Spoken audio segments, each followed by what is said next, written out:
Oke, selamat pagi teman-teman. Di sini gue bakalan mencoba buat ngejelasin tentang apa itu DeFi dan gimana DeFi ini bisa berguna bagi kehidupan kita sehari-hari. Nah, jadi DeFi ini sebenarnya adalah salah satu produk dari market crypto gitu ya. Dimana DeFi ini kepanjangannya adalah Decentralized Finance atau keuangan yang terdesentralisasi. Maksudnya apa? Selama ini kan kita tahu itu ada namanya TradFi kan, itu traditional finance, di mana kita sistem keuangan itu semua tersentralisasi ada pusatnya gitu, yaitu pusat itu bank atau pemerintah gitu misalnya. Dimana kita kalau misalnya kita mau nyimpen duit, kita nyimpennya ke bank. Kalau kita mau ngutang, kita ngutangnya itu lewat bank gitu. Nah, cuman di sini market crypto itu atau market atau Web3 lah ya, itu menawarkan hal yang lebih bagus di mana dia itu terdesentralisasi. Kita nggak butuh suatu pusat buat mengakses seluruh keuangan kita atau seluruh aset kita, tapi aset kita itu 100% kita yang megang. Nah, kayak contohnya kalau misalnya kita di bank, kita mau ngutang, kan sesimpel kita kalau mau ngutang di bank itu pasti ada yang namanya jaminan kan. Jaminan itu mungkin bisa berupa aset kita atau liabilitas kita. Contohnya aset kita mau ngutang, kita bisa gadein tanah, kita bisa gadein emas dan lain sebagainya. Atau kita gadein liabilitas, kita punya HP atau motor atau apa itu bisa kita gadein buat kita ngutang gitu. Dan itu kan kalau TradFi kita pasti bayar kan, kita pasti nyicil bayar per minggu, enggak per bulan nih sorry, per bulan atau dalam rentang waktu tertentu kita harus bayar itu dengan bunganya juga gitu. Jadi bank itu eh, ngambil keuntungan itu dari bunga yang kita bayarkan, dan makin ke sini cenderung bunga yang dikasih itu lebih mahal gitu. Jadi itu yang bikin kita benar-benar kayak dalam trap, dimana kalau kita nggak ngutang, kita nggak bakalan bisa expand. Misalnya kita nggak bisa expand bisnis kita nggak bisa perluas jangkauan dari kekayaan kita, ya berarti kita nggak bisa expand dan segala macam. Tapi kalau kita ngutang, kita bakalan benar-benar berat di bayar cicilannya, kayak per bulan dan segala macam gitu. Nah, jadi ini contoh salah satu dari produk DeFi yang ditawarkan dari crypto. DeFi ini sebenarnya itu udah ada di zaman dulu, di mana kita itu waktu zaman uang itu emas. Nah, kalau zaman dulu orang pakai emas itu, kan misalnya gua nih, gua punya emas nih. Nah, emas ini itu bisa gua kasih ke bank atau ke yang penyimpan emas lah gitu, yang mau ngasih kita duit. Jadi emas itu udah bikin jadi kolateral kita atau jaminan kita. Kita kasih emas, terus dia kasih kita sekian duit gitu misalnya. Nah, sekian duit ini yang bisa kita belanjain. Tapi zaman dulu itu kita nggak harus bayar terus ke dia tiap bulan buat kasih uang yang kita pinjam, tapi kita sesimpel tunggu harga emasnya naik aja. Di saat harga emasnya naik, baru kita bayar dia melalui profit yang kita dapat dari kenaikan emas tersebut. Contoh, misalnya gue punya 1 kilogram emas harganya 1 juta misalnya. Terus gue kasih nih ke bank gitu atau ke siapa. Ini gue punya emas 1 kilogram harganya 1 juta. Gue mau ngutang, gue mau pakai ini sebagai kolateral, gue mau ngutang ke lu 300 ribu gitu misalnya. Terus dia ngasih gue 300 ribu, gue bebas gue jajanin kayak atau gue apa segala macam. Nah, emas itu kan dia yang megang kan. Nah, misalnya nih let's say bulan depan emas itu naik 30%, harganya jadi 1.300.000 gitu. Nah, gue tinggal datang lagi bulan depannya, gue tinggal datang lagi ke dia, terus gue bilang, harga emas kan sekarang 1 kilo itu 1.300.000. Kalau gitu ini lu ambil aja sekian dari emas gua, ntar lu kasih ke gua berapa berapa ratus gram gitu yang dikurangin. Nah, jadi buat lu itu 300.000 yang gue bayar dalam bentuk emas, dan gue itu bakalan nerima sisanya yang dalam bentuk fit 1 juta. Jadi bahasa kasarnya itu kita nggak ngutang, tapi kita ngambil profit di masa depan, kita tarik ke masa sekarang gitu. Nah, itu yang ditawarkan oleh kripto sekarang juga, di mana mungkin kripto ini dia kolateralnya yang berbeda. Kalau kolateral zaman dulu kan emas, kalau kolateral zaman sekarang itu dia aset-aset kripto. Contohnya Bitcoin, Ethereum dan lain sebagainya gitu. Nah, contohnya di sini itu platform misalnya itu ada namanya itu AAV, di mana AAV ini dia itu kita bisa ngakses kita bisa gadein aset kita gitu. Jadi misalnya kalau kita bisa buka di sini, ini sama aja kalau misalnya lu buka lewat open app dia bakalan ke sini. Nah, contohnya kayak gini. Misalnya nih, kalau lihat ini kan ada dua kolom kan, ada your supplies sama your borrows. Nah, misalnya gue punya supply di sini, gue punya ETH, di mana ETH gue itu ada 0,003 ETH nih. Nah, 0,003 ETH gue nih itu ibaratnya emas gue yang 1 kilogram itu gitu. Nah, terus gue mau gadein ETH gue. Nah, ya sesimpel gue tinggal supply. Ntar misalnya gue selesai supply, masuk ke sini, nah gue mau minjem apa? Gue mau minjem ETH balik, atau gue mau minjem wrap Bitcoin atau wrap Ethereum atau USDC atau USDT dan segala macamnya kayak gitu. Nanti kalau misalnya harga ETH naik, ya gue tinggal bayar utang gue itu make ETH gue kayak gitu. Nah, jadi mungkin gue bakalan jelasin lebih lengkap terkait AAV dan segala macam. Ada berbagai macam jenis market juga di sini. Cuma mungkin itu di video yang beda. Di sini gue bakalan coba gimana cara makainya dulu, itu kali ya. Nah, di sini gue punya 0,003 ETH, mungkin masih dikit ya, masih miskin. Mungkin teman-teman yang lain ada yang punya duit lebih banyak dari gue. Tapi ini gue contohin pakai duit gue lah. Ini masih dikit. Nah, contohnya ini gue mau supply gitu. Misalnya gue mau supply, ini ingat jangan disupply semua karena kita perlu sedikit gas fee dari ETH-nya. Jadi kita nggak bisa supply semua. Misalnya ini gue kan ada 0,003, ya udah gue misalnya bikin 0,0032 gitu misalnya. Nah, gue supply.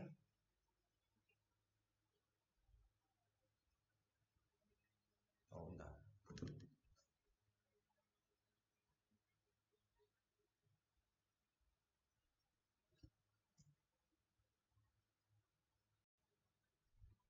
Oke, sorry tadi ada kendala dikit soalnya tadi gue lupa connecting ke wallet yang ada di HP gue, soalnya ini wallet wallet di HP gue ya.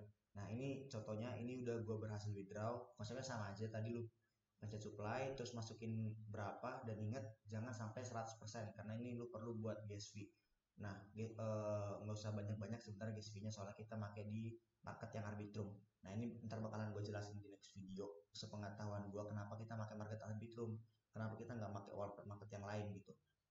Jadi simpel sebenarnya, karena market Arbitrum yang paling murah sih gas fee-nya, jadi kita bisa nyisihin yang paling dikit lah Ethereum kita di sini gitu.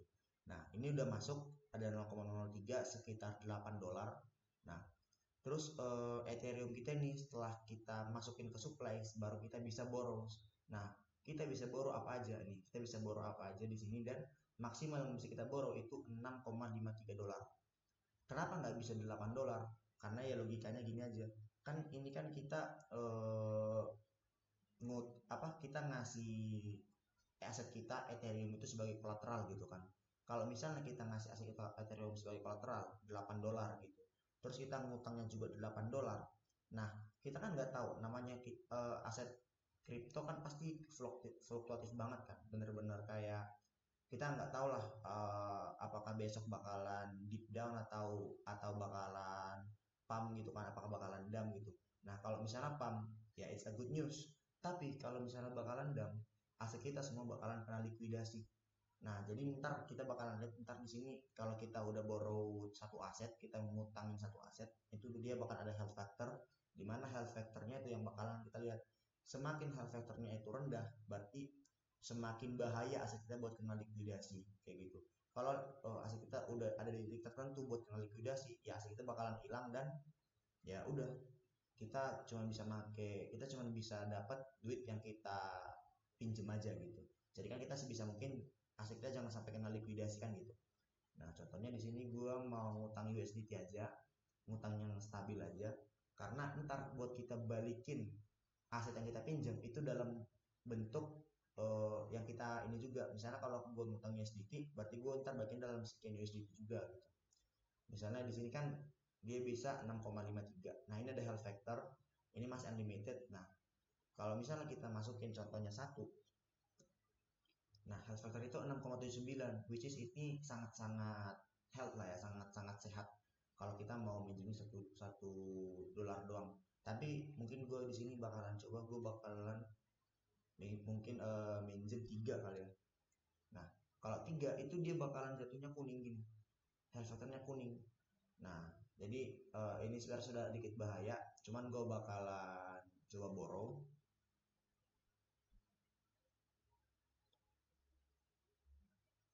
Ini bentar ada confirm di HP gue.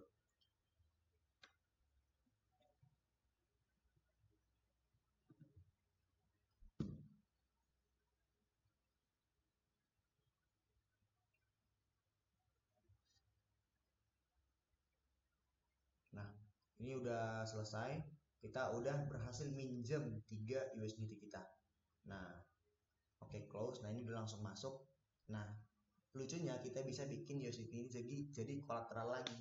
Jadi kita misalnya gadein Ethereum, kita pinjam USDT yang kita pinjam itu bisa kita gadein lagi. Cuman ya gue nggak saranin lah ya. Ini USDT-nya buat kita pakai aja lah. Ibaratnya atau kita buat beli aset lain gitu. Nah, di sini ada health factor, di mana kita bisa lihat risk detailnya. Your health factor and loan to value determine the strength of your collateral. To avoid liquidations, you can supply more collateral or repay borrow position. Dimana kalau ini makin dekat ke 1, itu kita makin gampang kena likuidasi.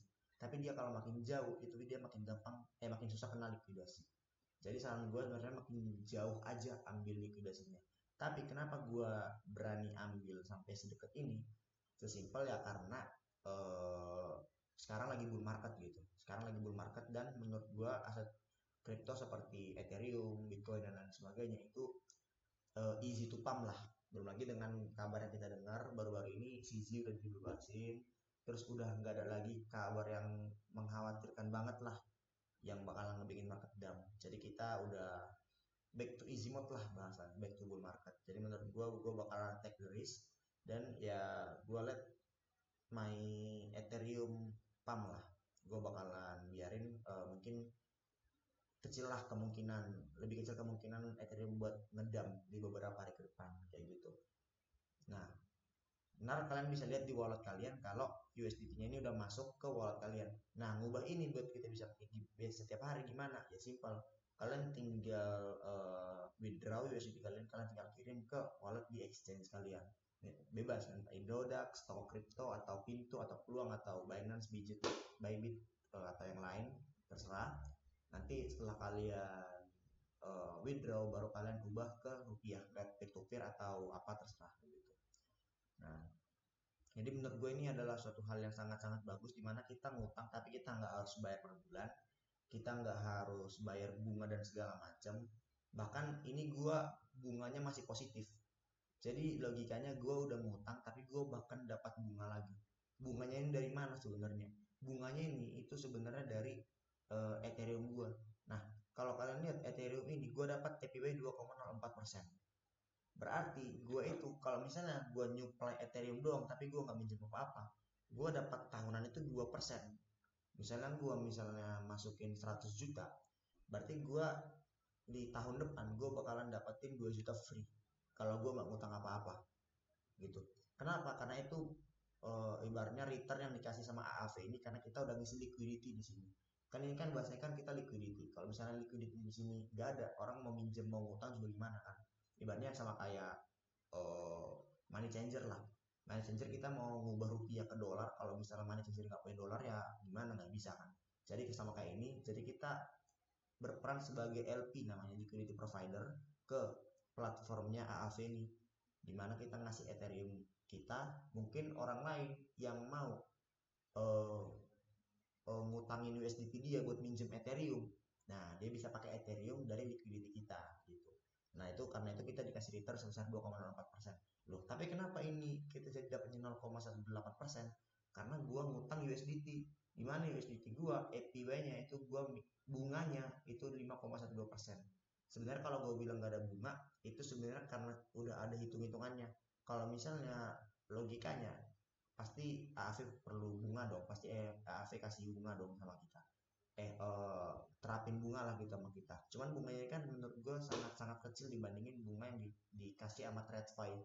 Lu bayangin kalau misalnya lu KPR itu kan bisa gila-gilaan gitu, bahkan sebelum dia floating floating aja bunganya itu udah di awal-awal mungkin 7 gitu, 7 atau 8% selama 5 tahun pertama, 6 tahun pertama. Baru masuk ke tahun ke-7 dia mulai floating dengan alasan inflasi lah segala macam, dia bisa ke 9, 10, 11, 12% itu tinggi banget kan. Nah, AFV itu cuma nawarin 5,12% doang bunga bunga yang dia kasih ke kita gitu. Nah, kalau misalnya kita hitung-hitungan 5,12% dikali $3 dibandingin return yang kita dapat 2,04% dari $8, kita itu masih profit. Profitnya yaitu sekitar 0,18%. Jadi ini masih untung lah, masih positif cash flow kita. Jadi ibaratnya kalau gua kasih supply gua bikin Ethereum gua sebagai kolateral ada 100 juta, terus gua ngutang USDT sebesar sekian dolar dari 100 juta itu dengan APY 5,12%, gua masih dapat profit 0,18%. Berarti bahasanya gua masih dapat 180.000 lah ya, kira-kira segitu. Itu menurut gua masih enak lah. Kecuali misalnya kalau lu mau make yang lain yang dia notabene lebih tinggi, contohnya lu ngutangnya itu GHO gitu. GHO itu lu dikenain bunga 11,39%. Nah itu berat kan. Bahkan mungkin kalau misalnya gua ngutang dalam bentuk aset GHO, mungkin ini net APY gua bakalan jadi minus gitu. Nah itu saran gua jangan. Nah kenapa gua supply-nya kolateralnya Ethereum? Kenapa nggak token lain apa? Kenapa nggak Ethena? Kenapa nggak Manta? Kenapa nggak token-token lain gitu ya? Sesimpel karena menurut gua token ini yang bakalan eh, stabil gitu ngepamnya. Ya at least gue punya conviction lah kalau token ini bakalan naik.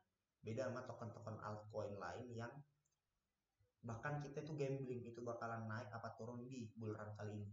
Karena yang namanya bull run itu kan kita nggak bisa expect kalau semua koin bakal naik kan. Apalagi ngelihat eh, sekarang itu masing-masing jaringan itu udah gampang banget gitu bikin token. Lu ibaratnya ke Solana, lu pakai pump fund di Solana itu lu kayak cuma semenit 2 menit mungkin udah bisa bikin token segala macam.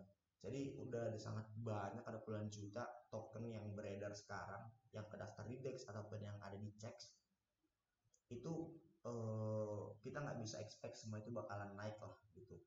Jadi menurut gue bakalan pilih yang pasti naik aja, dan di kasus ini gue pilih Ethereum karena kan gak lucu kita ibaratnya bahasanya bulan bakalan naik tapi ternyata token yang kita bikin jadi kolateral itu malah turun dan kita kena likuidasi karena price-nya yang turun gitu.